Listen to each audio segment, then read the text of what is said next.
श्री स्वामी समर्थ. जीवनमार्गात धरा स्वाभिमानाचा हात, अरिष्टांवर करा हसत हसत मात. अशक्य ही शक्य करतील स्वामी. स्वामी म्हणतात, बाळा काय झालं, कसला विचार करत आहात? एकटे बसून काही दिवस असतात असेही. गोष्टी आता थोड्या बिघडल्या आहेत. प्रॉब्लेम्स खूप आहेत, मार्ग सापडत नाही. टेन्शन खूप आहे, पण ठीक आहे ना. आयुष्य म्हटल्यावर या सगळ्या गोष्टींना सामोर जावे लागते बाळा, आणि तेही एकट्यालाच.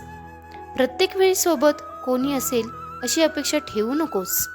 आणि मी तुमच्या सोबत आहे, तुम्ही कधीच खचणार नाही. तुम्ही मार्ग काढाल या सगळ्यातून, कारण आपल्याला मोठी लढाई जिंकायची आहे. आता रडत बसायची वेळ गेली. चल उठ बाळा, दिवस वाईट आहे, आयुष्य नाही रे. तुम्हाला स्वामींची साथ अशीच हवी असेल तर हा व्हिडिओ शेवटपर्यंत बघायला विसरू नका आणि कमेंटमध्ये श्री स्वामी समर्थ लिहायला विसरू नका.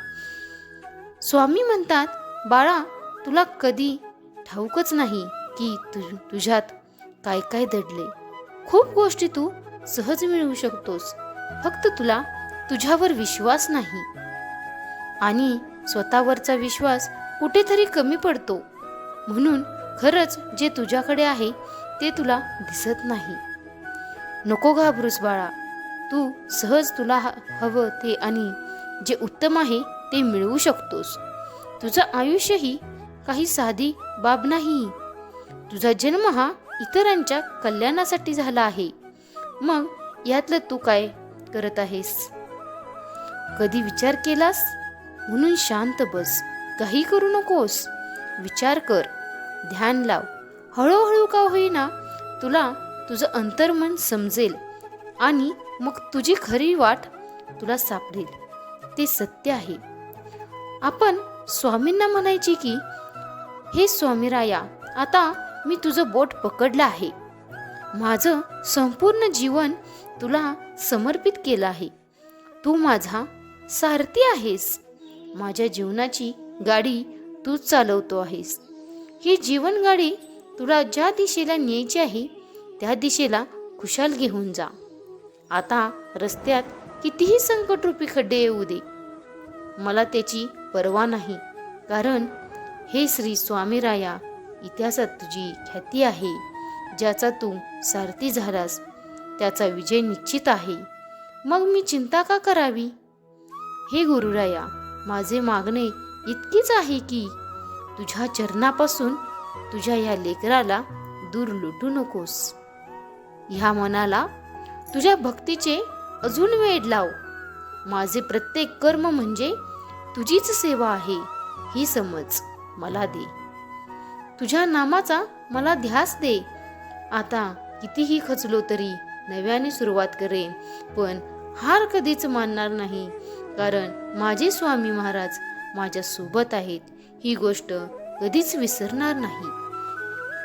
स्वतःच्या आत्मविश्वासाची ढाल मजबूत असेल तर ना, जगाने तुमच्या खच्चीकरणासाठी कितीही उलाढाल करू द्या, काहीही फरक पडत नाही.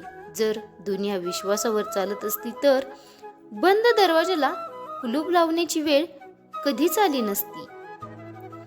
सहनशीलता आणि हास्य हे यशस्वी व्यक्तीचे दोन महत्त्वाचे गुण आहेत. कारण हास्य त्याचे प्रश्न दिसू देत नाही, तर सहनशीलता प्रश्न निर्माणच करत नाहीत.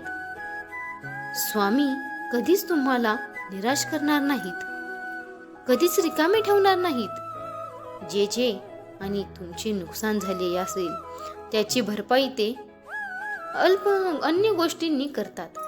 एखादी गोष्ट ते सोडायला सांगतात, तेव्हा त्यापेक्षाही महत्त्वाची व मोठी गोष्ट त्यांनी आपल्याला द्यायची असते आणि ठरवलेली असते. स्वामींच्या योजना ह्या अतिशय अंतर्गत असतात, म्हणूनच त्यानुसार चालावं. एवढंच आपण करायचं. आपण चुकून जरी तोंडात श्री स्वामी समर्थ हा दिव्य मंत्राचा जप झाला तरीही नकळत दिवसभर आपल्याकडून झालेले पाप क्षणार्धात जळून खाक होते. एवढी स्वामींच्या नामशक्तीत आहे. आपली इच्छा पूर्ण होणारच हा विश्वास ठेवून सर्व स्वामींवर निशंक सोपवून आपल्याला विश्वासयुक्त कर्म केले असता आपली इच्छा नक्कीच पूर्ण होते. स्वामी म्हणतात, बाळा, तू माझं साधं भोळं बाळ आहेस. माझ्या मायेचा प्रेमाचा पदर नेहमी तुझ्या डोक्यावर आहे. त्यामुळे तू घाबरू नकोस, निश्चिंत राहा. आम्ही आहोत सदैव तुझ्यासोबत. स्वामी म्हणतात की, बाळा, तू फक्त माझ्या विचारांवर लक्ष ठेव. विचारच आपल्याला घडवतात आणि बिघडवतातही. तू निवडलेला रस्ता जर सुंदर असेल तर थकून जाण्याचा प्रश्नच येत नाही. भले सोबत कोणी असो वा नसो, मी तुझ्या प्रत्येक प्रयत्नांना नेहमी साथ देईल. तू घाबरून जाऊ नकोस. आयुष्यात सगळी दारे बंद झाली तरी माझे दार तुझ्यासाठी नेहमी आणि सदैव उघडे असेल. फक्त मनापासून नामस्मरण कर आणि हा बघ, मी तुझ्या हाकेला धावून येतो का नाही ते. दुःखात स्वामी, सुखात स्वामी, दुःखानंतर सुखाची आहट स्वामी, प्रारंभ स्वामी, अंत स्वामी. असे अजून स्वामी संदेश पाहण्यासाठी व्हिडिओला लाईक, शेअर करायला आणि सबस्क्राईब करायला विसरू नका. श्री स्वामी समर्थ.